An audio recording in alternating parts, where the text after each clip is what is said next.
Hello people, welcome back to the podcast.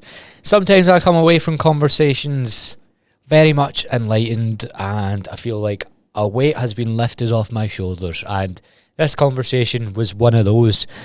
These are mostly selfish. I'm so interested in therapy, so interested in how therapy affects people and how it helps people and just the methods behind therapy.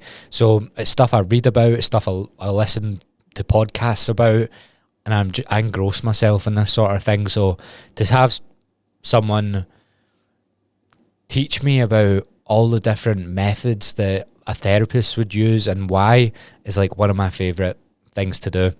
So today we had Jen on, and Jen is a therapist who often takes her clients on hikes during their sessions. And when I think about when I've went on hikes with friends, they have felt like therapy sessions.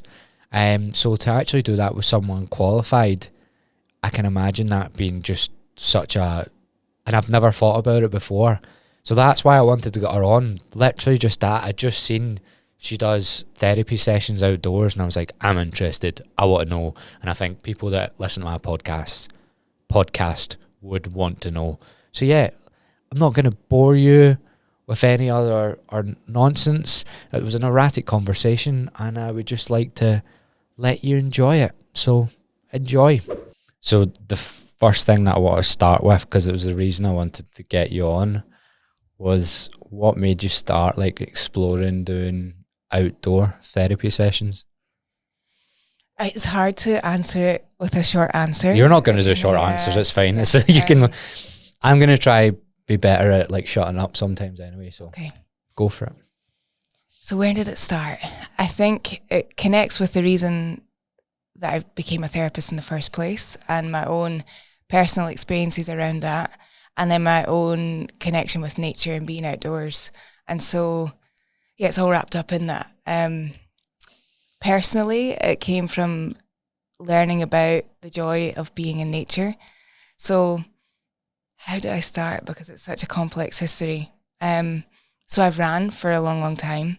And at points in my life, I have been injured. And so there was one point where I got injured where it completely stopped my ability to run. And I realised that I'd been running away from a lot of things in my life, and I didn't have running to keep doing that anymore. And so I was forced to sit with how I felt and begin Which to is process that. sometimes isn't fun, is it? When you don't realise how you feel. Right. And so I got stuck with that for a few months, and then I began to slowly process it. And so kind of the background around that is I've always done youth work and community work and helping people, and probably for a long time not fully helping myself.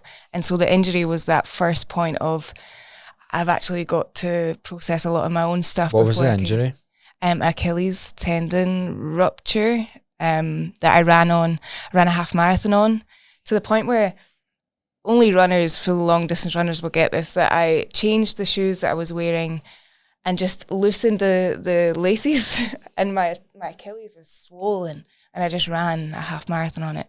So I was really in the depths of running away from everything, but also it wouldn't have looked like that. It took you years to realise that you were running, like, because you say that and it flows so nice as like a start to a podcast. I'm like, oh, running away from your problems, but it took you years to sort of figure that out. Yeah. I mean, physically running away from mental stuff, right? And processing it, and to points where running helps you deal with it at points. So you don't feel like you're dealing with a lot until you can't run. And so that links in with outdoor therapy, because it's not the thing that's the issue, it's your relationship to the thing. And so when I was injured and I had my first period of depression and worked through that, moved to Orkney. So we were just talking about that. I moved to Orkney and connected with nature again. And so I worked in Orkney and I took my tent, and Orkney's surrounded by wee islands. And so I just... Sorry. You took a tent? You living out of a tent? I was living there. No. Sorry. I was like, well, I don't want to get any injuries. No, I was because I've started running, so no, it wasn't as bad as that. And I think the injury was slowly dissipating at that point, but I knew that this is a big long answer, but I knew I needed a change. You know, sometimes where you reach a point in your life where something needs to shift. Something internally needs to shift. You need to move something in your body. And often you take what you're working through with you.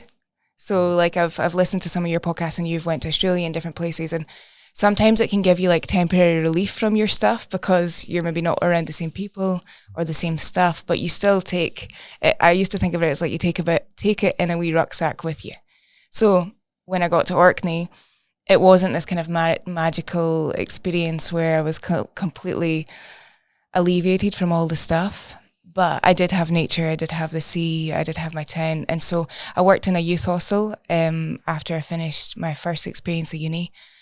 And then on my days off, I would just youth go camping. Hostel, it's not like a backpackers hostel, like a backpackers hostel in Orkney? Yeah. I just was looking There's for a lot job. of people in it there? Yeah, from all over the place. It was amazing. Yeah, I met people.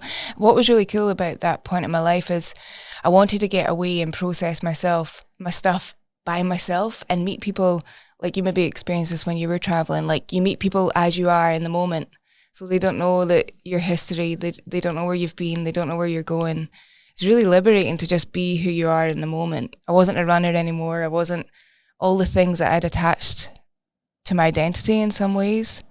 I've had this debate with loads of people because they'll say things like you can't run away from your problems, and yes, that's sort of true, but you also sometimes can't figure out your problems until you're away from them. Mm-hmm. So like a lot of me moving to Australia, I was stuck in like pretty toxic friend groups.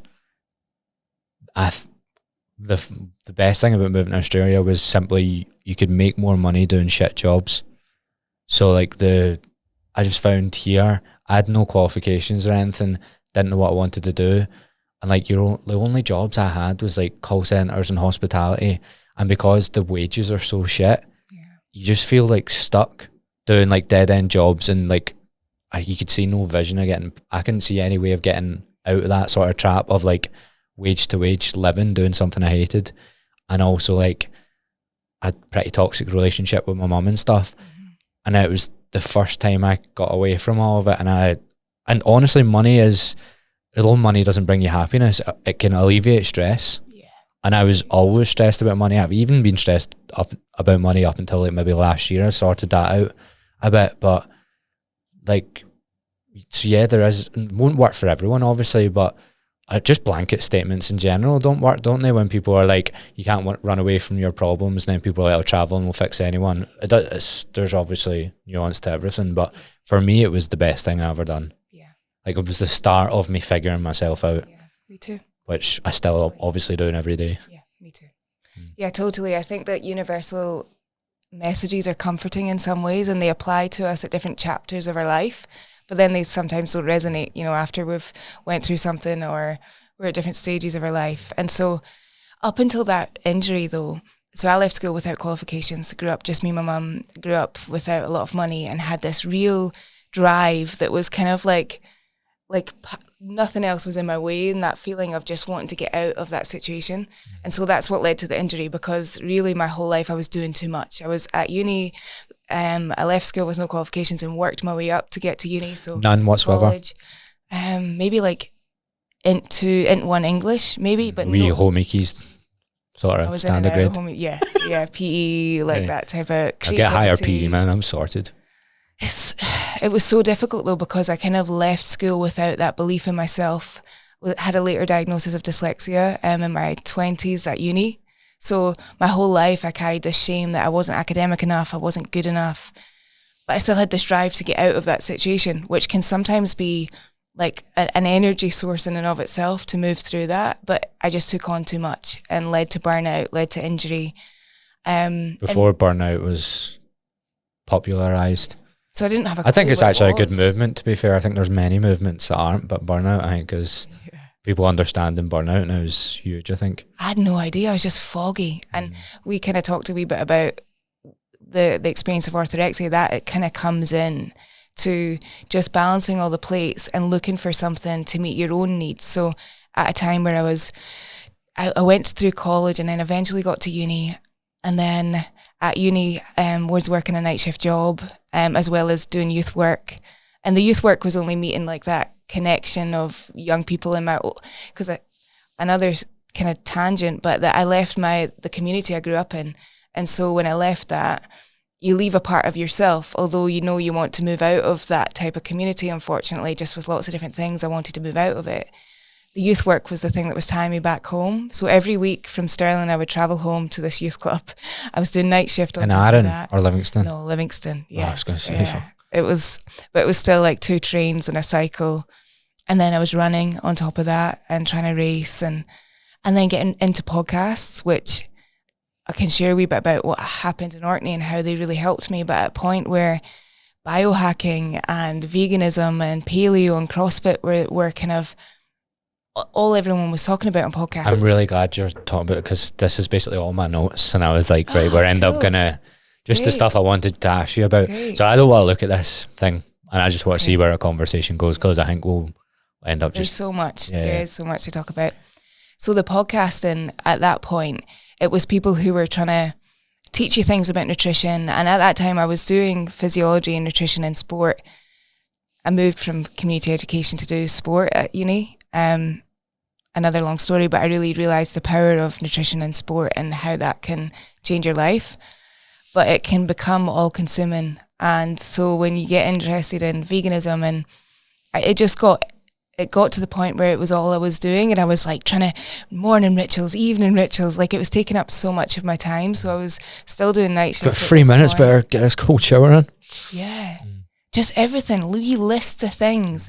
So there's a guy called Ben Greenfield. I don't know if you've ever heard of him. He's I might have if you tell me just a buzzword or something.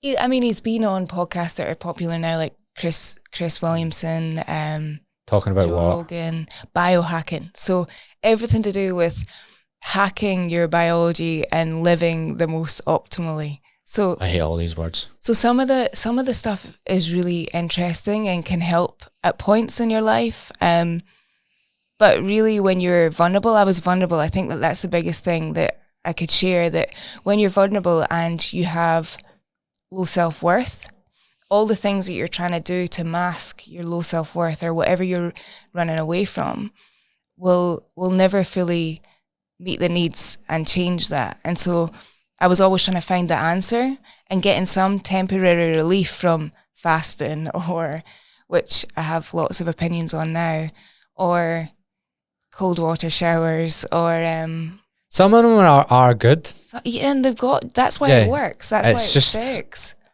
You get obsessed with doing all of them. Yeah. Like cold showers. Paul, during therapy, one of the first things he said, because Paul had me as a therapist client after listening to me on 50 podcasts in the same room. So he was well aware of, we would get on and he would agree with me on loads of things as well. I don't have controversial opinions or anything. I'm willing to listen to like what anyone really says, apart from Stephen Bartlett. But he was on the first time, he was like, I want you to do cold showers, and he seen me roll my eyes and he was like, listen, it's not really about, there's not like a real specific reason I'm doing this. He's just like, I want to give you something to do that just puts you out your comfort zone once a day, just to alleviate this other things you're stressing yourself about. And he's like, that's it, don't think about it any other way. I think the way I communicate things to my clients, I've took a lot from Paul. Oh, that's lovely. Like a lot from him, because he's really good at communicating things. Yeah, clearly. And like even like recently I get people to send me their food diaries, and a lot of people have toxic relationships with food. And also I'm not too bothered if they, like I would even let people write it down, but they can use MyFitnessPal. But I really state clearly now for the first like 4 to 6 weeks, I'm like, this is literally just so I can gather data on how you eat. Yeah. And it's nothing more than that. So the calorie and protein goals and stuff like that, I'm not even expecting you to hit them. This is all so I can see, because I'm trying to tell people, right, it's not really about your calorie goal and your protein goal. It's about when you get stressed about something, how does that night look? And I'm not even zoning in on that yet. I just want to see 6 weeks of like how your habits sort of look and how the overall picture looks. And that's all it's for. It's nothing about, and I don't want you to attach that to the scale weight, because there so many people just pick up so many different, like, again, blanket statements, like tracking food creates like bad relationships with food, but it's how you view it and how you use it. So I use it as a tool just to see how people eat, but not for this is weight loss. Yeah. It's how you use it, but getting better at communicating that is so important, because the longer you do, you'll know yourself doing therapy, the longer you do it, like, you just realize that, oh, I'm actually dumber than I thought and I should have been doing it. Like, do you know what I mean? Totally. You're like, I thought I had it figured out, and then you're like, oh, there's more nuance again. And that's the hard thing. Like, two things that I'm thinking about when I hear you share that is that it's not the thing, it's your relationship to the thing. So running now, I have a really balanced, joyful relationship with it. And I had to really reverse what I was doing and work out what I was using running for. And so now I don't use it for the same thing. Similar with the outdoors and all these things. So it's not the food that's the issue, it's your relationship with the food.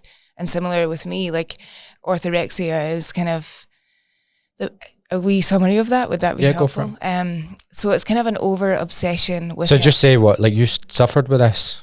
Yeah. From when? It's hard to say when it overtook that threshold of what would be diagnosed as orthorexia. Yeah, because eating disorders are murky water for me. Okay. That's why I find it even difficult, because I've sometimes have clients that have eating disorders, but they don't disclose them because naturally they feel guilty, so I don't find out for like 4 or 5 months later. Also, just the diagnosis in general, it's lots of vague terms, so it's really, it's not really clear on what is an eating disorder. And then I would describe myself of having like disordered eating patterns, but I didn't have an eating disorder. Do you know what I mean? It just gets really confusing when you're talking about it. So that's why it's quite good that you're really clear about like the wording you use, because that's what matters, isn't it? Yeah, and I guess it means different things to different people. I kind of go away from diagnosis and pathologizing our feelings, and because it can keep us quite stuck in those labels, it might really work and really resonate and give you relief from what you're experiencing. So for example, dyslexia, I have so much relief and a kind of removal of like this shame that I was carrying for a long time.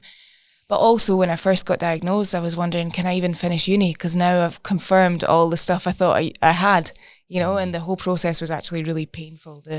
The diagnosis, the psychological assessment, and all that kind of stuff was really painful. So sometimes the diagnosis isn't helpful for eating disorders. I think that it can be useful for different people in different circumstances. And I know that that's a blanket statement, but I think it's really important around eating disorder recovery, because the NHS has a whole system in the way that they approach eating disorder recovery that I don't feel aligned with. I don't feel aligned with much of the therapy practices of the NHS. Because eating disorders for me, as a kind of, with my own professional and personal experience of it, a lot of it's trauma-based. It's a trauma response, and it's a sense of how can I have some sort of control over my life to feel a sense of safety? Because at times in my life I've felt out of sync, I've felt unsafe, I've felt uncertain, whatever that looks like for you, whatever adverse childhood experience or whatever experience that's left you feeling unsafe, we grasp onto coping mechanisms, whether that's routines or rituals, or it shows up in our relationship with food.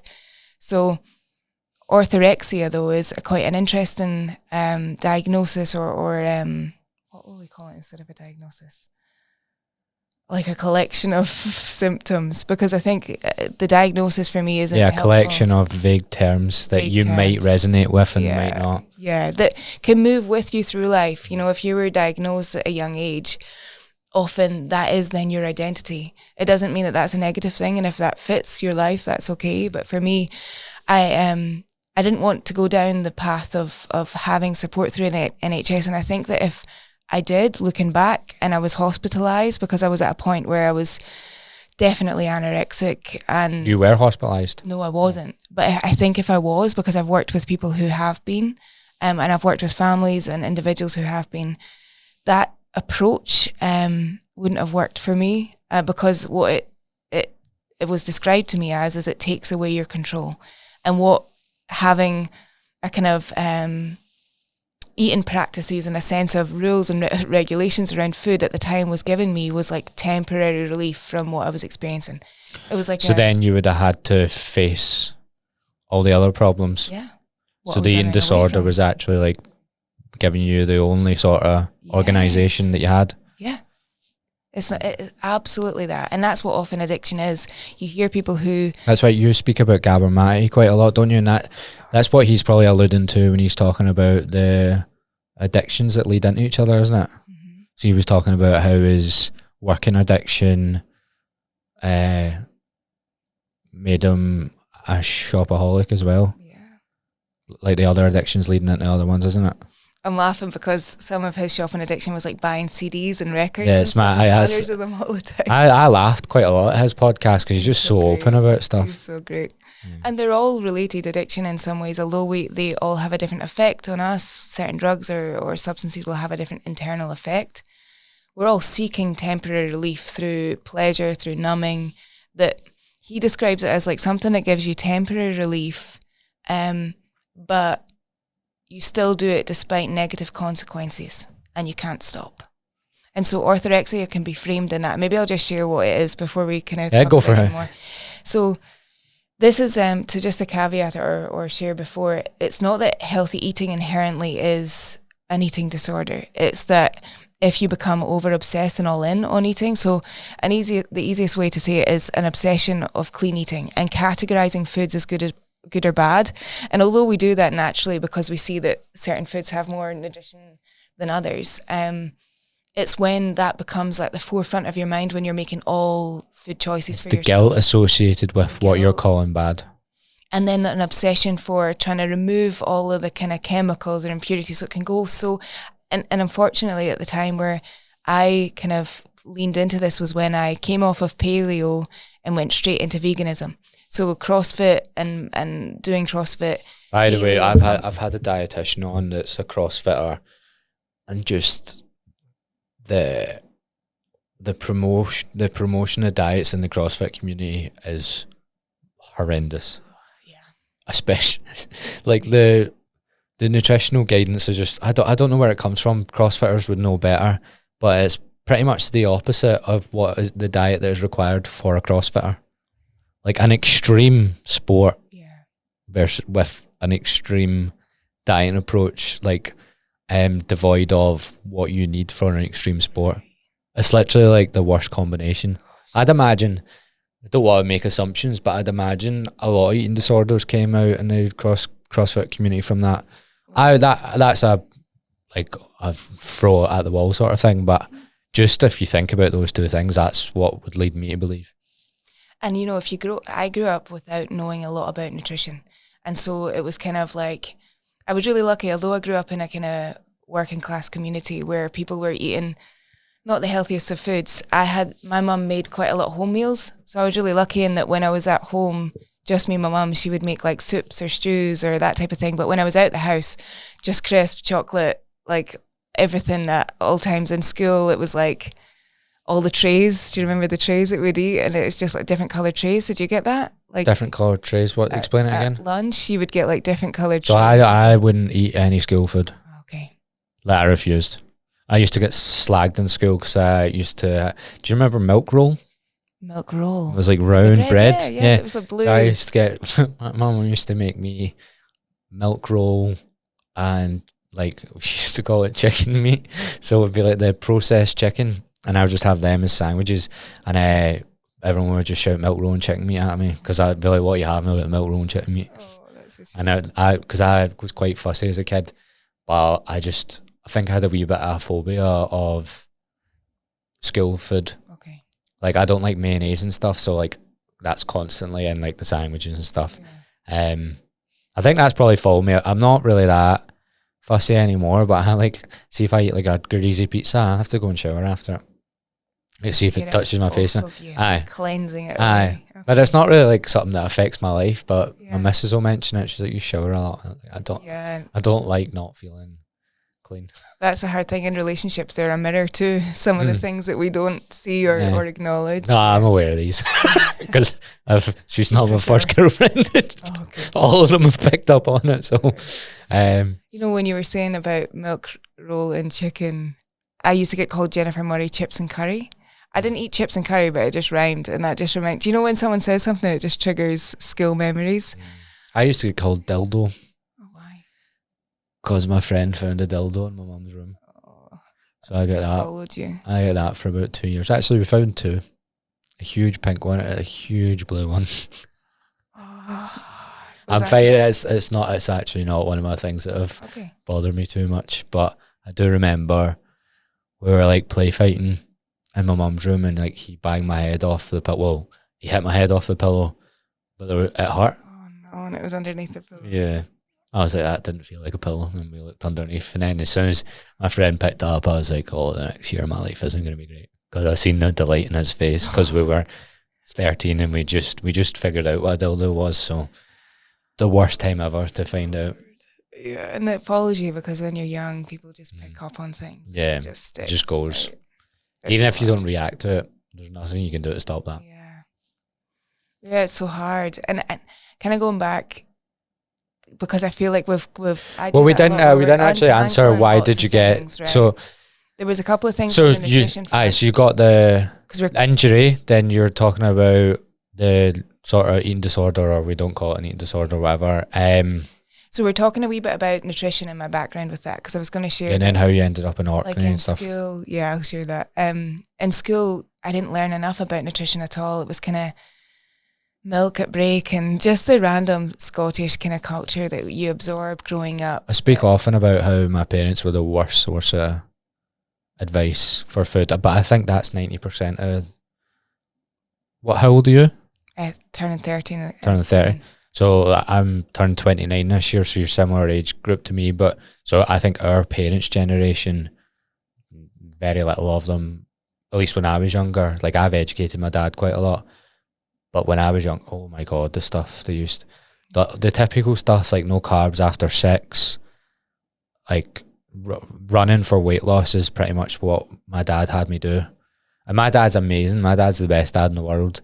So that was all from a place of love, but he would get me to go running for weight loss, and it's honestly the worst. And trying to explain that to him, even an older, he's like, but if you run, like you'll burn more. I'm like, oh my God, well, there's lots more to it than that. You had me run when I was very embarrassed to run because I was so fat, and I got called fat when I was running. And also the tone in which he used to like make me go running, I knew he was doing it because he was trying to get me not to be fat. Do you know what I mean? So there's as a child, what you pick up from that. Yeah. But trying to explain that to like, I've been slagging off like boomers and like my dad's sort of generation quite a lot because they're the least self-aware generation, but they're maybe getting there now. But they slag like our age group and Gen Z and stuff and how much time people spend on social media. But I do think our generation is a lot more self-aware. Yeah. And you know that relationship with diet and exercise that they have, I think at points I feel we could learn from not being always fully aware of everything that we're doing and the impact. You know, like when I'm hearing you say that, I'm thinking, so when growing up not having enough information, and then when I happened upon paleo and CrossFit, and then that spiraled into like me learning, because I do this, I go all in. I don't know if I can't quite unravel if it's dyslexia and neurodivergence or my own, I would be this way anyway. But it definitely, I get all in on lots of different subjects. So I've wanted to be lots of different things because of that. Oh, I'm the same. Like hundreds, because I get so excited, and then it just, once I've learned it all about it, it kind of fades. And I'm like, actually, that's not my career anymore. I want to pivot into something else. But I do think with nutrition and orthorexia that I got to a point where I knew too much. So you were too scared of food because you factory farming, the food systems, like the impact it has on your individual body. All my friends and family eating terribly or terribly, and the impact that might have on their body, their longevity. Like, I think that some of what your dad's saying, it's kind of like, I would kind of, ignorance is bliss. You know, that kind of, it's pretty cool not to have all the awareness all the time. And it's taken me a long time to unlearn nutritional information. So I've tried to delete what calories are in carbs, protein, fat. Like I kind of know some of the first parts of it, but I've tried to delete certain nutritional I think you only need science. a like small amount of education. There's so much information now, constantly. I think the worst thing people can do is go listen to like loads of different. I think you can listen to podcasts and learn, but I think stick to one or two sources and then just leave it, and hopefully you get a good one, because there's some wild ones out there. Hopefully ones that if you don't pay for anything and there isn't a big, usually that's a green flag. If there isn't some sort of big sales pitch somewhere and it's just someone like you can tell is genuine. Yeah. But those genuine people aren't as clickbaity as the ones that have got a lot of marketing behind them. So how do you stumble across those genuine people? It's really, really hard as just an individual, or even just to give like broad advice to a population. As someone trying to advise people, it's so hard to find the balance of like, right, if I say the truth and nothing but the truth and be morally ethical and nobody sees it, versus do I play the game a little bit but maybe harm one or two people from the clickbait. Yeah. But then those who will listen to all the podcasts are helped a lot. It's hard trying to navigate that. Oh, for sure. And I heard something recently that it said like in a day now, we get more information than someone that lived 700 years ago would in their lifetime. And so, you know, when I started listening to podcasts, though, it wasn't as performative as it is now. You know, someone told me when I was doing night shift that podcasts exist. So this is like 10 years ago, maybe 9 years ago. Yeah, 10, 11 years ago. And I'm really bad with time like that. It's all a big blur. But I remember there was a podcast called Rich Roll. Have you ever heard of Rich Roll podcast? No. He's like an endurance runner. Lots of kind of vegan podcasts out, and Joe Rogan. And so I listened to Joe Rogan maybe about 10 years ago. And although over the last 2 years I've fell away from his podcast, I at one point had listened to like 1,100 podcasts of Joe Rogan. And you pretty much just morphed into him. Do you know, I was realising, you know, after you do something for a long time and then you have a wee bit space away, like you said about travelling and stuff, I was like, what was the role he was playing in my life? And I think it was a father figure. It is embarrassing and vulnerable probably to share that. Joe Rogan, like, it's so strange, right? Your virtual father. You're seeking out influences that maybe you don't have. And so podcasts for me, the reason I'm sharing that with you is that podcasts can meet different needs in us, you know, that maybe we don't realise, and it's connection needs, it's maybe intimacy needs that we're not getting at different places. And now that I don't need podcasts for that same thing, I've changed who I listen to. So I don't listen to podcasts for information anymore. I listen to a lot of comedy podcasts. Yeah, same. I seen you listen to Theo Vaughn. I seen you talking about you. He's my favourite. He's amazing. He's so funny. But so I was on a run listening to Theo Vaughn and Tony Robbins, and I had this idea that great. Yeah, Tony Robbins was unreal, wasn't he? He was so good. Because I've just had this idea in my head that I've just seen the books he reads, and I've seen like, because a lot of those guys that do those seminars and all that are all fucking like absolute pseudoscience, like space cadets, just like go with cult followings.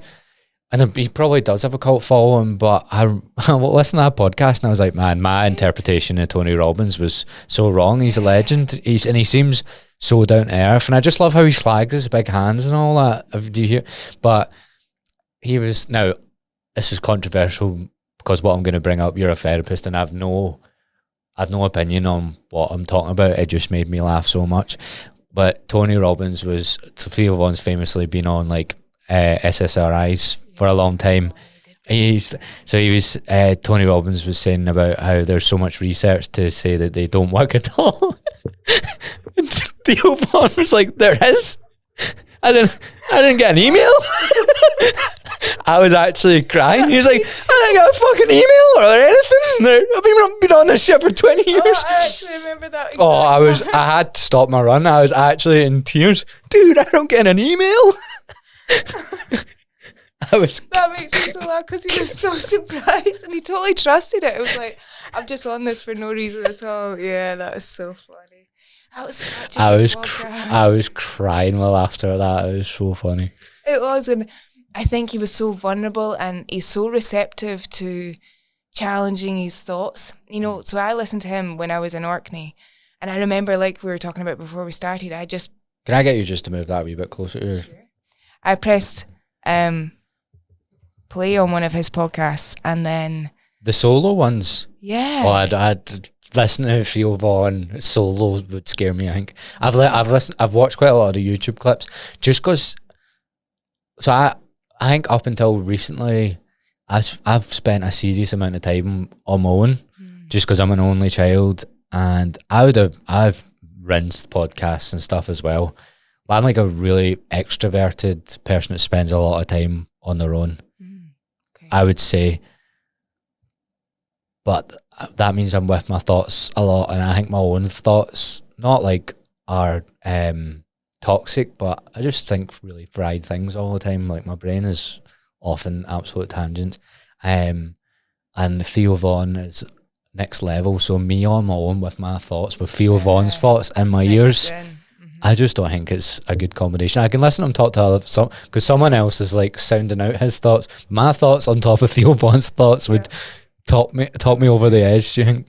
But I think it's at different stages of your life. You need different things. So when I was in Orkney, I kind of was craving someone to a laugh, as well as like someone opening up vulnerable parts of themselves, because I grew up with that sense of being strong and finding it really difficult to share that I was struggling. And so see, it's funny, the podcasts were kind of giving me that in some ways permission to be vulnerable and open with myself. And so hearing someone else do that was like it supported me doing the same thing. So I then began to open up and process how I was feeling and share how I was feeling and not carry so much of that by myself. Because I think growing up with a single mum, you take on and embody lots of different energies, like more masculine and feminine. So you take on masculine roles, and you maybe don't, or I didn't, I speak like we, but maybe that's someone else's experience too. I didn't lean in too much to being vulnerable for myself. I would care and show up for lots of different people in my life. And that kind of touches on why I became a therapist, because I worked through my own stuff and integrated that, and then was able to show up for people in a different way. But I think that if I didn't do the healing work in Orkney and after that, I wouldn't have been able to be a therapist, because I've not done my own work and my own self and been able to be present and sit with my own pain and recognize when I'm triggered or things surface, like getting away from that word triggered, but when things surface in me. You don't like a lot of words, don't you? I think that they've been, monopolized, like hijacked by other things. Same with nutrition, like with certain. I think social media, like every good movement that starts, social media ruins, because it just takes and runs with it. Yeah. So like feminism, great movement. And then there's people that have just people have became like just hate men. The men have the same with hating women as well, but they'll have their movement. That's how Andrew Tate and stuff got big. Then even like body positivity, that's great. That's a great movement, but it went too far the other way. That there's like there's no balance between people have went to the extreme that like being overweight will cause no health consequences, and I'm very careful when I say stuff like that, because I know people that will suffer with their weight will listen to this naturally, but it's just every movement that you see sort of just gets they just take it and run with it on social media. But then do you think how many people are as extreme as that? I do think that there are people out there that are not engaging in comments and because I've never left a negative comment, even though I felt that urge. I think I would have only done it when I'm maybe like I can't remember. I wouldn't have done it ever in the last 5, 6, 7 years. I think I've maybe left 1 or 2 comments on like a nutrition TikTok video, but just that I've been tagged in, because I used to maybe do quite a lot of videos like that, and people would tag me and stuff, and I'd maybe debunk stuff in the comments.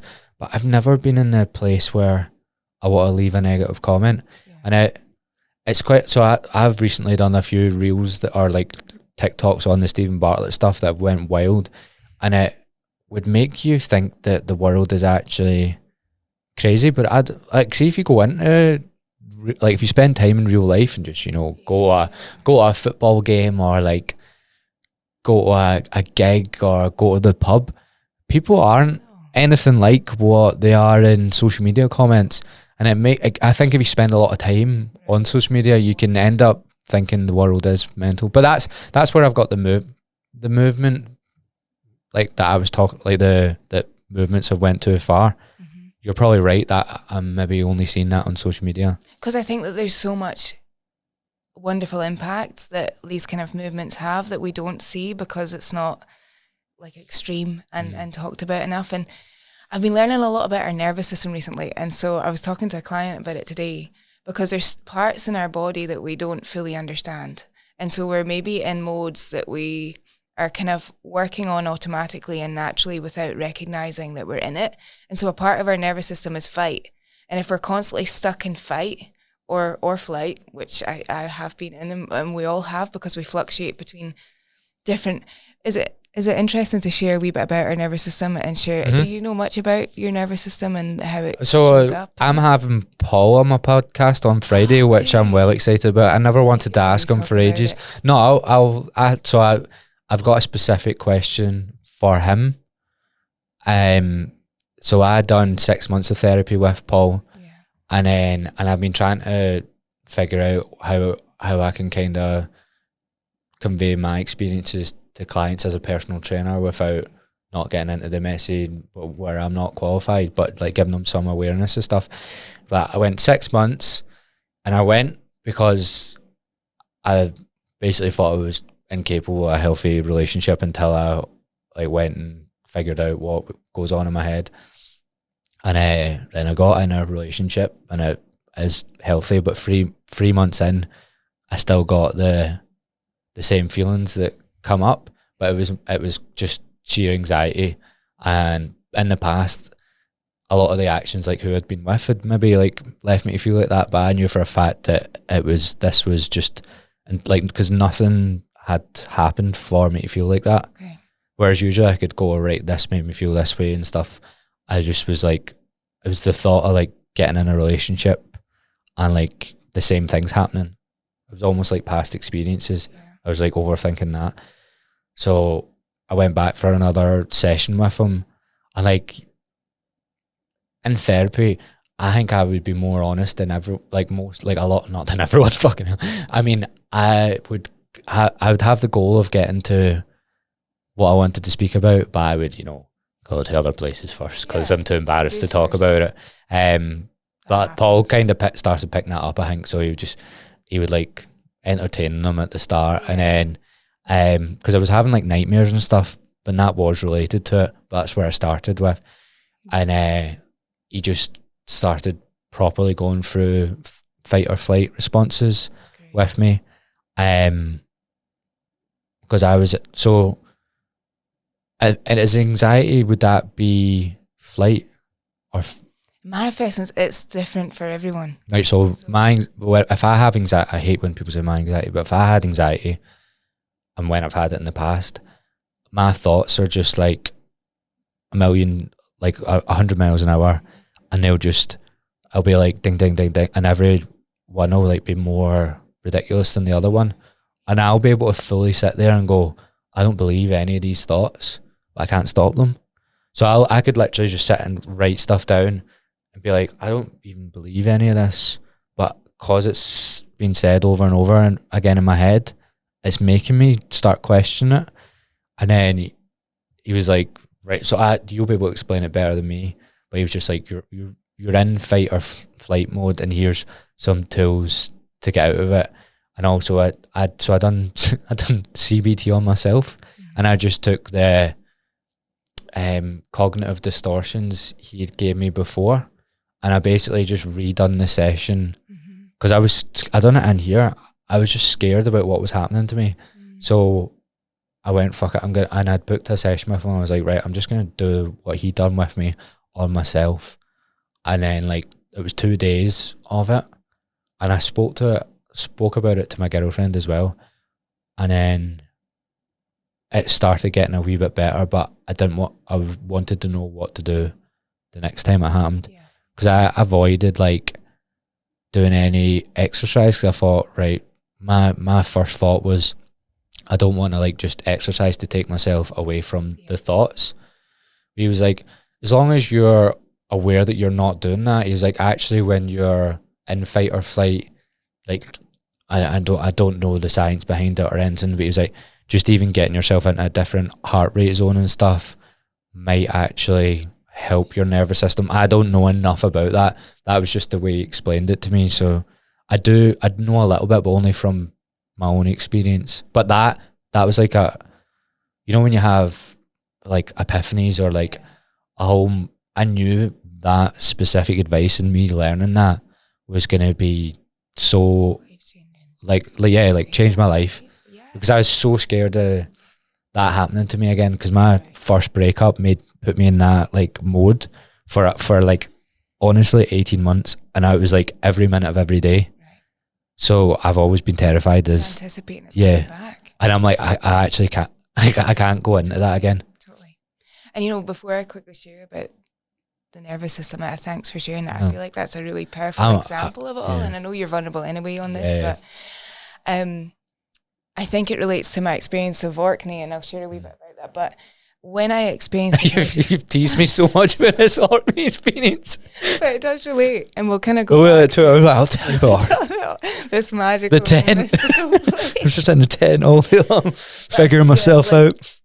If you've seen mental health struggles around you, I'll try and speak for myself, because I do that a lot. I think as a therapist, you learn to speak kind of as human beings rather than your own personalized experience. I was scared to experience challenges with my mental health because I seen how it could impact people. And so I felt like if I knew as much information as I could, I'd almost outrun it, physically outrun it, just like that's also educate yourself so much, like you done with food. Totally. So I thought, if I understand everything cognitively, then I'm not going to. I will never face a problem. And what I was ignoring was my feelings. I was ignoring everything that I was experiencing internally and trying to think it away. So after Orkney, I started fearing having depression again. And I remember because my experience was like feeling like you had fell down a hole and not knowing how to get yourself up. And I felt so fully in my body and my nervous system that it could have stole my life. Like I really felt like I could have just got lost down there and I couldn't get back up. And so once I did get back up, it felt a bit like you were on a tightrope. And mine was associated with lots of different things, but winter definitely exacerbated it. So you're talking to the winter avoider for about a decade. So when winter was approaching, I began to get that anticipation that you're describing. So relationships and getting intimate in that type of dynamic for you maybe created that feeling like I was going to go back to that previous time in my life and all the stuff was going to come up. Winter was like every year. I was like, I need to sort myself out with winter and not fear it as much and lean into resting. I think that the main point of it was I had fear around slowing down and resting, because then you have to sit with how you feel and not get your self-worth from being productive and doing stuff. And so I really resonate with that fear around experiencing the same thing again. And I think we can get lost in that a lot with lots of anticipatory grief and loss, and it can take us out the present moment. And so learning about my nervous system and supporting clients through that allowed me to learn about being present without this need to focus on it too much. And so, for example, we hear a lot about meditation and mindfulness and how we need to spend time practicing being present. And I think for me, learning about my nervous system allowed me to realize that I can naturally slip into being present without having it become like another thing I have to get good at. And so recognizing what I needed and how to meet my own like internal needs allowed me to realize that I could use running, for example, or being outdoors to be present, because how do I describe it? You naturally fall into it when you're not always trying to work through things. Like you don't maybe always have to find the answer and make sense of things. And my go-to when I was ever feeling something was like, how can I research this as much as I can to understand what was going on? I'm to do that. And then it's like, it gives you a temporary relief from it, but you're still maybe not feeling it. And so your nervous system, feeling it, experiencing it, embodying it, actually connecting with how your body feels and learning how it fluctuates throughout the day. So the nervous system can be broken out down to 3 different parts. the most optimal that you don't always sit in, but where you would always want to sit in if you could, is kind of this safe, at ease, sociable, relaxed, authentic, most genuine part of you comes out when you're in that kind of safe place. But life happens, and also historically we've experienced things. So our nervous system learns from our history, where we've been, our own individual nervous system will have been shaped by our upbringing. I'm really thirsty. Our upbringing. Take a wee drink from Jill's 30 for flirty and thriving. It's so good. We had a 30th in here at the weekend, and our water bottles are branded by Dale's wife's 30th birthday party. Have you ever seen 13 going on 30? No. That's what that reminds. I'm sure that's. I think that's what it's from. I remember her saying, 30. yeah. It's a direct quote from a film, I think. Yeah. Just last quick thing on this, because I find it. No, I'm really interested in this because empowering.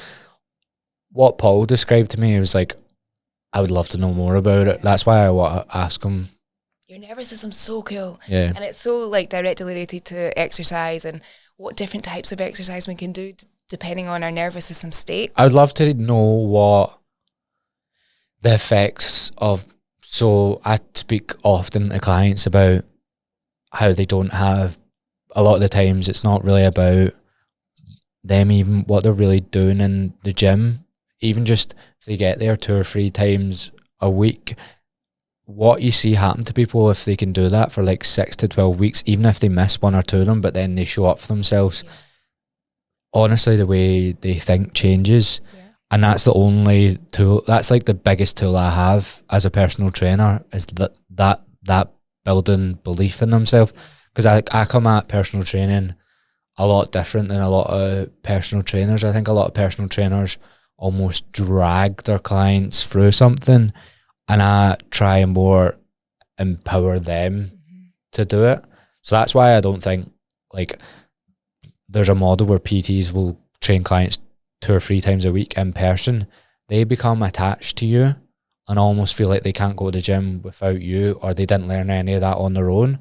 So I like to like almost build their self-belief and constantly remind them, like every time they smash a PB or like, not smash a PB, you sound like such a personal trainer saying that, but like learn a movement. Yeah. I've been teaching them it, but then they've also went and done it on their own. Like that was you. That's so yeah. Constantly, Self-trust, yeah. relying on yourself, doing the things. I'm trying to get it so they understand it's them, and they have done it. Yeah. And when they don't do it, it's not a case of they're broken or they're a failure or anything. It's just they haven't managed yet, but they can. Because it takes long. It's obviously watching like however many clients I've trained, like whatever. Some people don't manage to do it. Some do, and some it takes longer. But you do genuinely see a change in how they think, and then other things start becoming more aware of other things. Yeah. And I do think exercise is a great place to start, because I often think of my job sometimes, I think too deeply about everything, but a lot of the times I think if someone wants help, or they're unhappy, or they have a bad relationship with food, or even just a bad like low self-worth or low self-esteem, I think people pin it on their weight or their body like before other things quite a lot. And then I think they go from, this is all hypothetical in my head, right? No science to back this up, no evidence. Yeah. I think a lot of people connect these dots, right? They go, I'm unhappy. They sometimes pin it to their weight or how they look, and then they go either fix that on, most of the time on their own, YouTube videos and diets and stuff, but the other option is PTs. So, but we are also not qualified with all the other things that might come with that. They've just pinned it on their weight. So I'm like, right, even if I can't help them with those things, what's the best experience I can give them? And then I've got so many clients that then go to therapy after me. Right, to work on what's coming up for them. Or even like things like physios. Like I start building trust that they can use services and other trustable people Yeah. to start working on their own or like other things. So I think I'm like, can often be the gateway drug, keep going, or the gateway service to like therapy. Yeah. Because I do think a lot of people will go to PTs first, and then I'm always speaking so positively about therapy, because I think there's a lot that I think people would be better off going to therapy first before the gym, but I don't think they will. And it can happen at the same time. I mean, we're right back at the start with outdoor therapy. Oh, are we? Are we getting to Orkney soon? we're on the journey there. We're about Inverness. Because connected with our internal body systems, nervous system, our body and our mind heal at the same time. And that process is kind of like, I don't ever think it should, and Gabor Mate talks about this, it's mind-body, it's not mind and body. You know, we can't actually extrapolate those things, that they exist at the same time. So that's why, like, therapy without thinking about our body is disconnecting, and that's why PTs without thinking about your mind is disconnected. It all comes as one, and that's why I love outdoor therapy, because you can move your body as gently or as quickly as you want to, and you're processing your thoughts. There's something so healing about moving through how you're feeling, processing how you're feeling, as well as walking or being in nature, and that experience of connecting. Like that's what probably my personal experience with outdoor therapy is, doing long distance hikes, which probably sparked in Orkney doing a lot of if I think about any stuff. time I've done a long distance hike, it's been like whoever I've been with, it's been like a therapy session. It's perfect. If you ever want to go deep into a connection with someone, go a hike. And go like a hike where you don't have any time pressure. You've got like 6 hours out there. I mean, long distance hikes, when I'm thinking about like 5 days ish. When you do long distance hiking, like the West Highland Way. I've never done that. I've never done a 5 day. It's like, you're talking about like a therapy retreat. I was talking about like climbing Ben Island and having a good conversation. Yeah. I mean, that's exactly not Ben. I was doing like the bigger ones, like like 6-7 hours. You do come back from them, one, absolutely fucked, but two, like you get so much off. I used to do. So Caelan was my mate I had on the last podcast, and we were debunking Stephen Bartlett. So you listened to that one, I think, didn't you? But he would be the one I do it with. And Caelan is like, he's great to have conversations like this with. He's just so nice and down to earth, and he's like, he can be quite simplistic in it, or like maybe naive in his thinking about like people, but it can be, I'm the opposite. I'm like massive skeptic about things, so like getting his point of view about stuff is like, we get on really well, but we're both very, very different. So like, though you come away, and he always messages me after going, here, that was class. Oh, that's so nice. Yeah, so like I rate even just if you're not doing therapy, going a hike with someone is so good, isn't it? Even podcasting. That's the reason that I started a podcast during the pandemic, where I was seeking connection, having exciting conversations to connect and just talk about lots of different things, share about life. And it was during the pandemic where there wasn't much. I was doing a master's at the time. And so I was studying the relationship between mental health, sport and physical activity. That was my master's. So I was doing a thesis on long distance hiking and connection. And like, it was actually before I did the podcast, I did interviews with people. It was people from across the UK, but mostly Scotland, people who had hiked their whole life, doing like Monroe's or longer distance hikes. And they were just sharing their experience of it. And I was like, this is amazing. All my thesis interviews were way longer than they should, like some 2.5 hours. That wouldn't be like you. It was so funny. So it actually got me more confidence. You know how you were saying about clients building up confidence and a sense of themselves, self-worth, all the types of things that grow and develop when we begin to have the evidence and the proof that we're more than maybe we thought we were. These interviews were like, I'm just making sense of it now that I'm sharing it with you, we're probably like, I could actually do this. And so that encouraged, because I always wanted to have a podcast, but just didn't have. I think that's the difficulty, and I don't know if it's different for women, but I do sense it is, because I've listened to podcasts for a long time, and it's so exciting to see them in Scotland now. But when I was just starting, there was only like Rebel City podcast, and I think that was the only Scottish one I listened to. Now there's comedy ones that I listen to, and it's great. It's great to hear relatable Scottish experiences, but at the time it was just American experiences. We're just a wee bit behind quite a lot, aren't we? Yeah.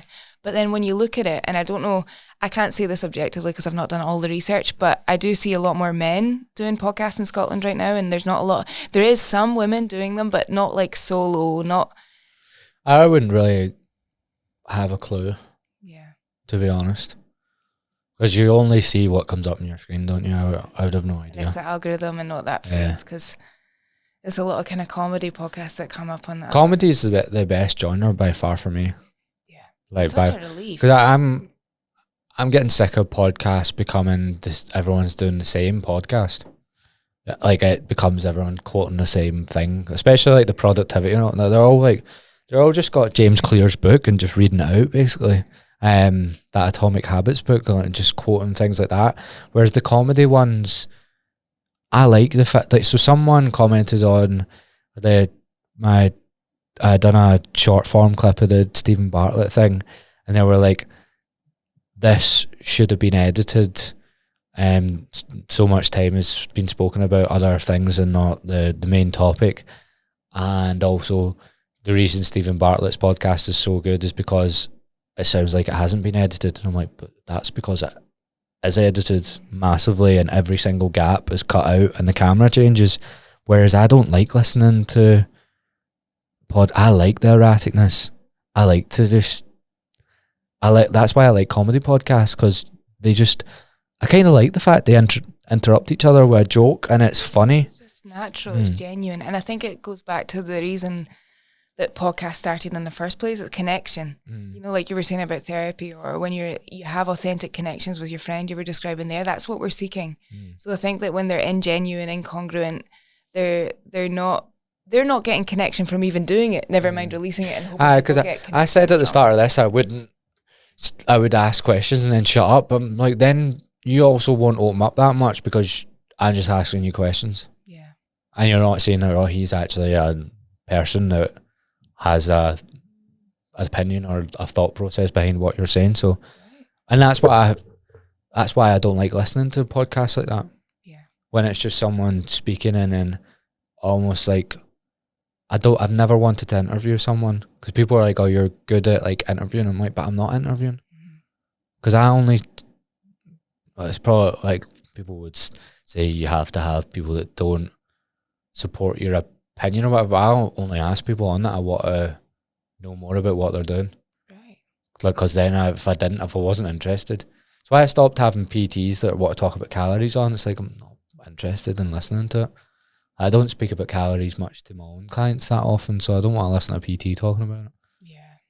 And that's so difficult because it comes down to your intentions, like why are you doing the podcast and what are you wanting from that experience? So it's a question I don't even know the answer to. Like, yeah, it maybe meets lots of different needs for you. You know, kind of going back to that nervous system stuff, there's lots of different things that can get us in a calm space. Like, what time are we at? No, but that's, we can keep going. It's just quick. No, we'll go for probably like an hour and a half, probably. Okay. If that's all right. Oh, yeah. I kind of sense it was about an hour because therapy, you know, you kind of, there's different things that have running helps with that too. I can kind of know what distance I'm at without even looking. I kind of know. I'm not good with stuff like that. It's certain things kind of maybe teach you, like I wish you're doing an hour-long session all the time. It just clicks. I can look and I'm like, that's where that. But there's 5 things that maybe 6 things I've been learning about that helps. You talk about the nervous system. Yeah, that helps regulate your system. So if you've got that, because we just got to one part of it. So if you've got the calm, relaxed space, you've got fight or flight. And that's what I see a lot of people when they're kind of commenting, you know how when we're talking about the people that are polarized online and leaving the negative comments, they're a lot of them are in fight. They're trying to share, they've maybe felt unheard, a lot of unmet needs, connection needs. So they're seeking connection, but they're wanting to be understood. They're wanting to share their opinions. So they're often in that mode.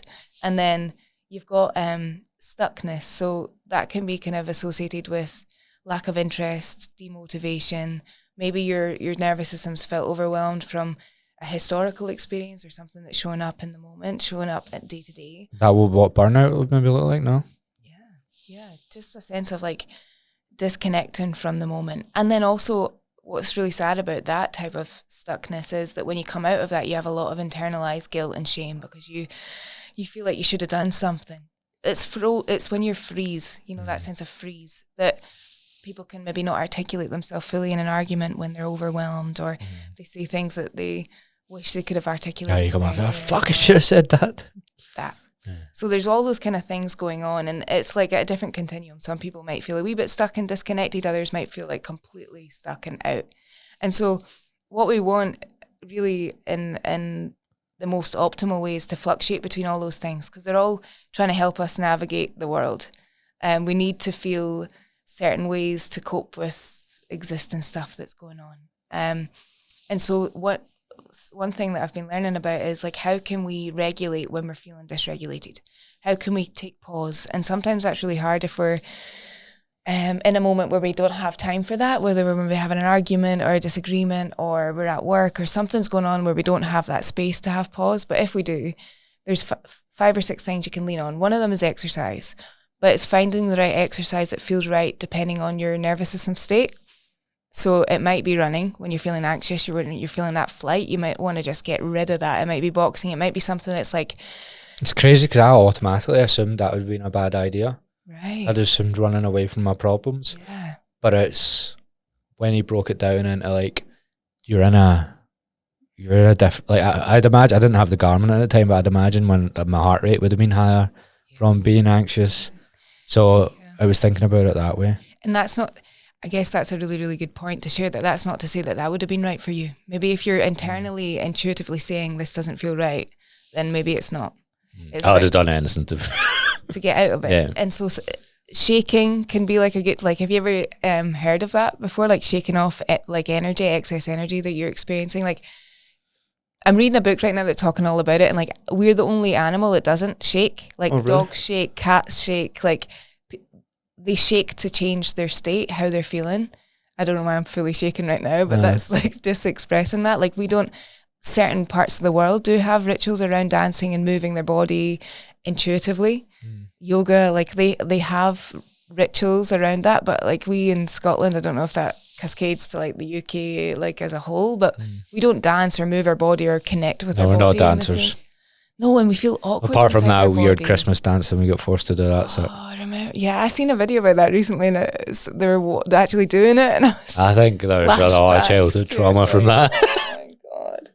And pick partners and having to dance with a teacher because no one would pick you, and so we have negative relationships with moving our body, and we equate it to not being good enough. Like, or that was my experience, especially as a woman, a teenager growing up in PE. There was a massive shift around 13 where I was like, and all my friends were the same, like, I don't want to be looked at and perceived by anyone and hid. Because you're going through puberty. Yeah, and you want to hide. You're you want to physically hide. I've asked men in similar ages to me, like, what was it like in the changing room in PE? Because for women, we were hiding. I really did. I didn't like it. It was horrible. But I was pretty overweight, and I hated anything to do with taking my top off. Swimming was the worst. I used to take swimming off quite a lot. But that would be so bad. See, lining up 30 people and they're saying your name and you're like just in your trunks, and I'm like, cold on your feet. There's girls that you fancy and all that, and you're just like, shivers. There's always PE notes after a certain point for all of us, and then they would try and bring out like the PE. And our PE teacher was one of the worst humans ever, and it was just awful. It was a terrible experience. Yeah, not many people have positive experiences of PE.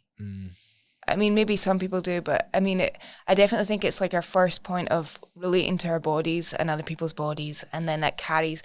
If we've had and how they perform and stuff as well, like when we're playing sports or like running or whatever. And then people say, "Oh, exercise is not for me," because they've associated that. Yeah, how many people don't like exercise, and like they'll be like, "Oh yeah, I was never in PE. I was always handing." That's one of the first thoughts they go to into relationship. We were talking about our starting point was food. That's the point where we start relating to our body and either saying it's not for us or saying we're not good at it. We're always like not good at the sport, so then we're not good at exercise and moving our body. And well, that's so sad because it cuts us off from actually experiencing our body, and then we see it as a negative thing that we have to try and make smaller in any way we can. We don't get enjoyment from moving our body. Yeah. So that was all to say that exercise is good for regulating your nervous system. When you're in fight or flight? When you're in any state that you find different ways to bring you down. And are you trying to change your state back to the settled? Yeah. Is that possible? It's like a gentle. Or is it more like relief and then you might fall back into that? Yeah, it's like a volume dial. So it can, like, it depends. It's so individual, and certain things will not work for you. Certain things will really work for you. That's why, like, the type of therapy that I practice, I'm really mindful of the nervous system when we're talking about trauma, because working through trauma with the nervous system is really important, because if you just begin straight away exposing how you felt, your previous experiences, it can be re-traumatizing. So I'm reading a book just now. What is the name of it again? It's how you'll have seen it and you'll know what it is. I think I can't remember the name of it. It's like how trauma presents itself in the body. Okay, the body keeps score. That's it. Yeah, and you know what it is. That's a tough one to get through. Is it? Yeah, there's been a few times I'm like, oh, that's grim. I'm only like 40 pages in, but this is it. Like, if I don't do PTing in 10 years, I think I'll be in therapy. Yeah. I think, like, it's all probably a gateway job, but there's a few people at PTs I know that are now, like, so Katie Byers, who I've had on a few times, she's nearly qualified, I think.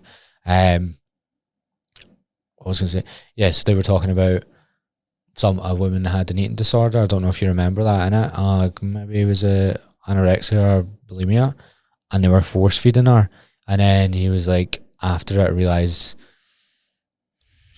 we've just actually gave her another experience of trauma, which is already why she's suffering with those symptoms. So that was eye opening for me. So, yeah, and we don't know enough. It's like I think about when, cause I'm gonna do a podcast on fat shaming soon, and that's when people, Joe Rogan's bad for it. He's like, fat shaming works. I'm like, I'm aware I mentioned him. I kind of wish I didn't even. No, but like, name.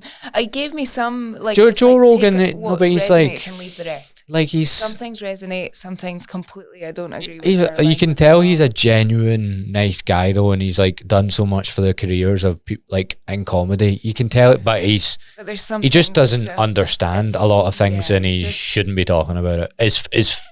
His knowledge on nutrition is one of the world's worst. Bodies and movement and discipline and shame and constantly pushing through like what you feel with under the guise of discipline or shame, or just like not processing your stuff. Similar with like. But I'd have been the same. I'd have listened to Joe Rogan maybe like 5 or 6 years ago when I'm in that 22-year-old testosterone filled like part of my life where I don't have any money and I'm like maybe think I'm not worth anything to women or whatever. I'm like, fucking Joe Rogan's class, and I listen to him now. I'm like, I can't even put on a podcast. You know what you were saying earlier about how often people go to their relationship with their body when they come to like wanting something to shift and change. I see that with money too. Like, once I have this, then I'll be okay. You know, that actually we promise that to ourselves that things will get better when we reach a certain point without working through and processing how we've experienced the world and becoming more self-aware, understanding what our experience is day to day and understanding our history. And it's really amazing that you're learning about this and then being able to open up with clients about these types of things. And then maybe, I think it's really cool to match different professions. I don't think we do that enough. Like there's somatic therapy, there's different types of therapy. I'm really interested in somatic therapy. I'm a person-centered therapist, but I definitely have, and that's a whole other podcast, but I have an interest in the body, and somatic therapy is looking at your nervous system, looking at your body, looking at how movements bring up emotion. So I've trained as a yoga teacher as well, and I'm really interested in how... You've done so many things. I'm the same, honestly. So many people ask me what you've done as jobs, and like, where do I start, man? I used to working with the elderly because I love old people and hearing their stories and all that. I don't like the systems, and that was just horrendous. But yeah, I do think that PTs have to be really careful with what you're opening up in the body, because if you're doing exercises, so we learn about that in yoga, that certain movements will begin to release trauma in the body. So that's why we get sore necks, that's why we get sore backs, we're holding tension. And so if you begin to work through that, whether it's massage or a squat or a deadlift, you can unlock pain in your body. And it sounds woo-woo, but it's absolutely true. It's just like it's our nervous system. learned from our past experience, our history. So if you're not aware of that and the person isn't aware of that, then they begin to shame themselves, like, why am I feeling upset when I'm doing a squat? But actually, you're releasing pain, like your body is holding on to that. It's a physiological experience as well as an emotional one. So what were you talking about when you talked about your own clients and not so when I spoke to, so I was having like flashbacks to stuff that happened in my childhood before I went to Paul, and where was I going with that? I fucking absolutely lost my train of thought. Yeah, so last year, maybe March or April, he made me like, he pushed back quite a lot on, and it's so funny, see when he done it, see, because I'm probably like you, I went and fucking Googled like what he, like, and I liked everything Paul done. It's just like how you feel sometimes, and like it's natural, like therapy isn't just going to be like, oh, you go to therapy and you just like, everything gets better. You're going to have ups and downs as you do, maybe have to revisit things. And I don't know enough about whether you do always have to revisit trauma or like how you navigate, maybe not re-traumatizing people and stuff. But there was a bit where he sort of pushed back on, I would always defend some of my mum's actions, even though I don't go on with her or anything, but he maybe pushed back just to like sort of make me think about it. But it gave me a whole new level of awareness, so like what I was doing and how I was treating the relationship. But then I had to experience like looking back at things differently, and that was traumatizing. It was so painful, But I had like a month, but I was also overworked, like really overworked. So I was burnt out at the same time. So I don't know if I was burnt out or I was a bit traumatized from what I was speaking about in therapy, or both. But I was fucked for like a month. I couldn't do anything, and I knew what the good thing is, I knew what it was, and I knew I'd be fine. And I literally rested. I didn't try like take on any clients, and I did just rest. But like my friends were like, do you want to go camping and all that? I'm like, I actually can't. Like I can't do it. I think that's I've always really said that, especially when I was doing my training. I wish we had like years out of healing. I don't think our like current world allows us enough space to heal and process, because we're continually going back out in the world. And that's why I love outdoor therapy, because although if I'm doing online therapy, I always encourage clients to bookend their sessions. I call it bookend. It's like at the start and at the end, do things that nourish you. So like allow yourself to process what you've experienced, so that you're not going people don't have time as well, don't have the time. So you have to kind of think about bookending. Do 2 hours if that's all you have. But like my time in Orkney was like that time of like away. I went back 2 summers in a row to live, and it was just like full on time to face things myself, but be in nature. And so like going back to long distance hiking, that connection that you get with yourself, the outcome of my thesis was that long distance hiking gives you connection with yourself, connection with nature, and connection with the people you do it with. And all those things are important in healing. You have to have that time for yourself, but you also have to have relationships. Co-regulation is like one element that I was going to share with you, that the relationship with a PT or the relationship with a therapist, it's so much more meaningful than exercising alone, especially at the start, or working through your trauma alone at the start. It's like having someone else to do that with in nature is really, really powerful. I don't know if that fully answers your question, but I can't remember what my question was. I feel like there's so many topics we could go on that's no, I know there's so many tangents. We should maybe do it again. We'll pick one, but it's been good. Like loads of my podcasts are like this, like loads of them, and my own ones are mental, like absolutely wild. So I deliberately, like, my business is 80% online with in-person aspects. I don't ever go fully online again. I use the online tools to like make the in-person experience like better. I've still some clients that are fully online, but my podcast I will refuse to ever do one online. And even like I want to do community things with my clients. I do free sessions in person. Like, how important do you think doing stuff in person is? Because I just find online, in terms of delivering online services, the person delivering them, that's why this whole like movement of like online coaching for PTs, I know so many PTs that are crippled with like loneliness and emptiness and developing like anxieties in social situations because of the job they're like the dream job that they've been chasing all of that time. Yeah. And it was like a big realization for me that like I need in-person stuff as a coach and for my clients. The relationship on both sides. Yeah. And I think we can get comfortable with the online stuff. Like our bodies are like, oh, this feels kind of comfy. But actually you're not meeting so many connecting needs that begin to have a toll on you over time. So I try and have like a balance between all of those things, but I'll never,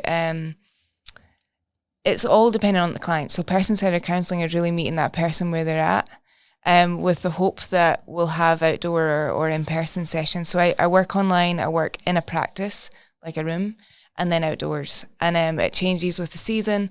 I also have realised, kind of talking about winter earlier on, that I want to fluctuate how I work and have like, for the first time in my life, autonomy over how I choose to work. So maybe at different seasons in my life, I'll want to work more online if it's dark and cold, because I travel. So I work in Edinburgh and Stirling. So sometimes I'm traveling for like 2.5 hours to see a couple of clients. It's draining on me, especially when I want to keep up. Like I'm running a lot longer distances right now. I'm training. And so just the balance of all of those things, whilst also knowing that something's dimmed down when you're online. I can't fully work on it, but I use my hands a lot. Maybe I've not as much today because I feel, I don't know, we're still getting to know each other, but see if we were like really... This would be shitting on Zoom. Yeah. We would have a well different conversation. You're only a head and like you're not using your whole body to I can't get like excited about things. Yeah. Like I just can't feel... the energy and the... Yeah.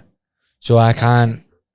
It's not even anything to do with the delay or anything. It's like you can feel when you have a connection with someone, you get on with them, and you can't really get that on Zoom as much. Yeah. And it just ruins the conversation for me. Like I just don't want to do it. And it's just, I'm sitting there the full time going, I'm not enjoying this. Yeah. So how can I have a engaging conversation with someone? Right. Not even the listeners from the selfish point of view. Like, because that's a lot of this is selfish, yeah. And I think that really connects with the reason that I'm a counsellor and the type of counsellor I practice. It's about the relationship. So that's the fundamental thing. Like you have all the things that you learn and absorb and process, but you have to connect with the person that you're doing therapy with. That's number one. You have to be able to feel at ease and safe and comfortable with them and know that they're not going to judge you and that you just feel like they get you. That if you feel understood, that's like such a huge part of therapy. Like if someone really gets your experience. So you get a sense of that quite early on when you're in person with someone, because you get to like scientifically you match. You're actually connecting like from a physiological perspective. So you'll get an instant connection with someone, and you'll know if they're the right therapist for you and if I'm the right client for them. I think that's I always say that when I'm starting with new clients. Like let's get a feel. I never say to a client, you need to decide right now. The first meeting, I offer like a free book in 6 months. Yeah. No, like I say, take a day to think, how did I feel with that therapist? Did they just kept talking about our time in Orkney and never expanded? That's so true. That was your first question that you've not looked at all. But I think that is the most important thing. And so you get a feel of that when you're in person with someone. Such a different experience online. Definitely. I as a coach, I just can't connect with people as much online either, and I just don't enjoy anything about like Zoom calls. I used to do client like Zoom calls with everyone on, and just getting people to engage was like a chore, stressed me out, and I never come away from it feeling good, like the way you do after this, or like the hiking sort of podcast as well. There's one more thing that you dabbled on and we didn't go into that I would like to ask just as a selfish question. Yeah.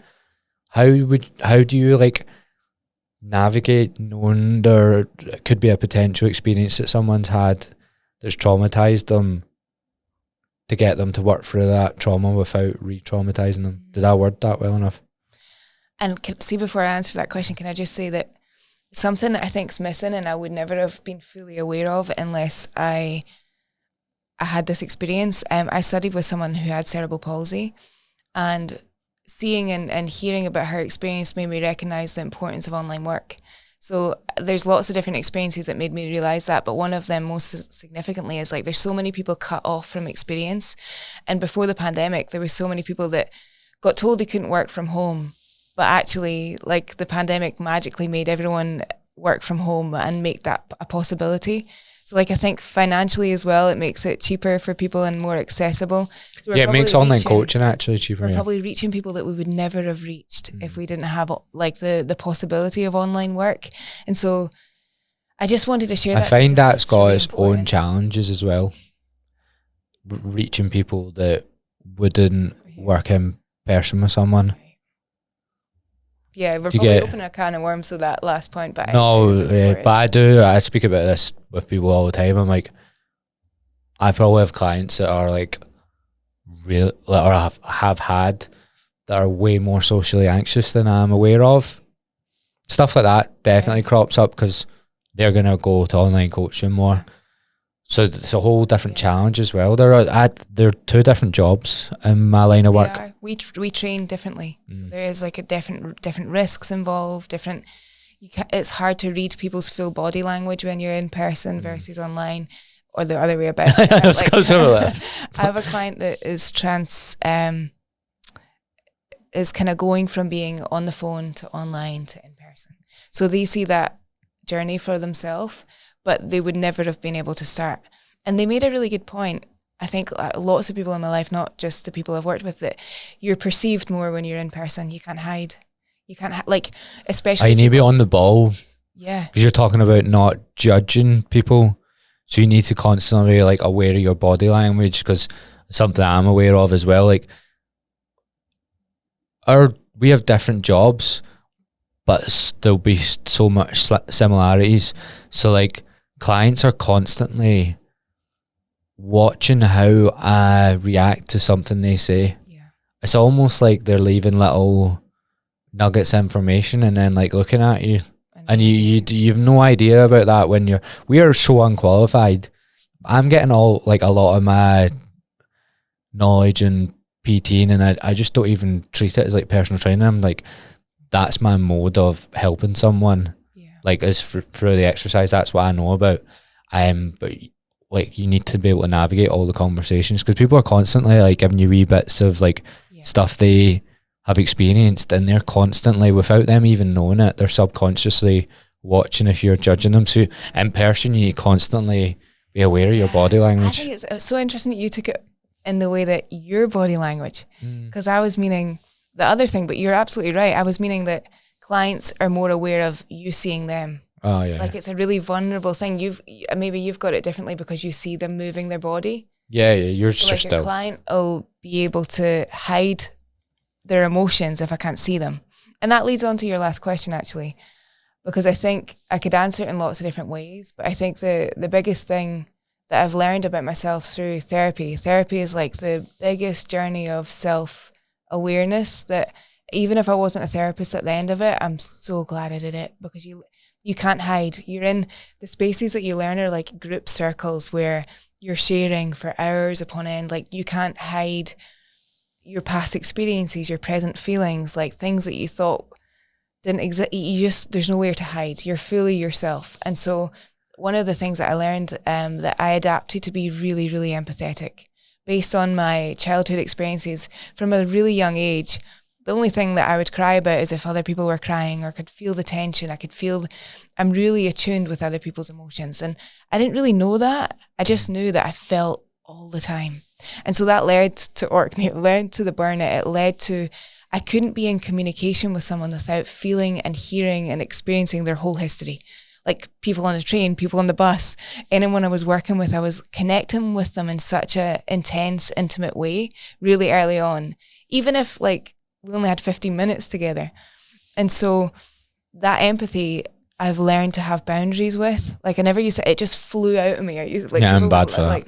People would laugh at me in the therapy training because it would just like, it was almost like I had no control to kind of like create boundaries around it. And so, and I always knew that I was in the point of potential burnout again.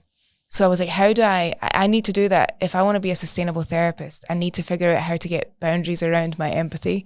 And I think that we can adapt from adverse childhood experiences in two extreme ways. We can be super empathetic, or we can be super selfish. And that's when you see very narcissistic people who are very self-centered. That often comes from an adverse childhood where they've not been able to trust their surroundings. So only trust yourself. Self-reliance. The other side of that is get so aware of how other people feel around you that you're safe. Tune into them as much as you can. And that becomes like a real superpower. And I hate that word, but it's true. You really can feel energy. But if that's your only way of tuning in, it's so draining. To answer your question, I use empathy and connection to feel someone's experience. Now, without them talking about it. Gently. So like your breadcrumb analogy. It's like you experience the feeling in the room.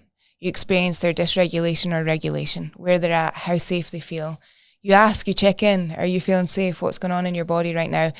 Like, are you in what state are you in? And you've got, from experience with other people, you can see when they talk about X, Y, and Z. You can feel it. You can feel it in the room. Like, there's been times where we've gently, went into some pain. And they can just go, like, I maybe, yeah.